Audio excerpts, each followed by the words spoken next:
ஸல்லல்லாஹு அலைஹி வஸல்லம் அவர்களுடைய வழிமுறைகளை பின்பற்றி நடப்பதின் காரணமாக யாருக்கும் அல்ஹம்துலில்லாஹ் தோல்வி என்பது ஏற்பட்டு விடாது. நபி ஸல்லல்லாஹு அலைஹி வஸல்லம் அவர்கள் கூறியதாக அனஸ் ரலியல்லாஹு அன்ஹு அறிவிக்கிறார்கள். நபி ஸல்லல்லாஹு அலைஹி வஸல்லம் அன்னஹு நஹா, நபி ஸல்லல்லாஹு அலைஹி வஸல்லம் அவர்கள் தடுத்திருக்கிறார்கள். ஐ யஷ்ரப ரஜுலுன் காயிமன், நின்ற வண்ணம் தண்ணீர் அருந்தியதை நபி ஸல்லல்லாஹு அலைஹி வஸல்லம் அவர்கள் தடுத்திருக்கிறார்கள். அப்பொழுது ஒரு மனிதன் எவ்வாறு தண்ணீர் அருந்த வேண்டும்?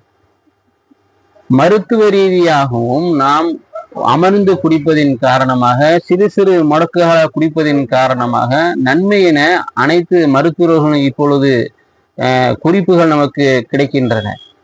ஒரு மனிதன் நின்ற வண்ணம் முடக்கு முடக்கு என்று தண்ணீர் குடிப்பதன் காரணமாக அவனுடைய சிறுநீரக அவனுக்கு பிரச்சனை ஏற்படுகிறது.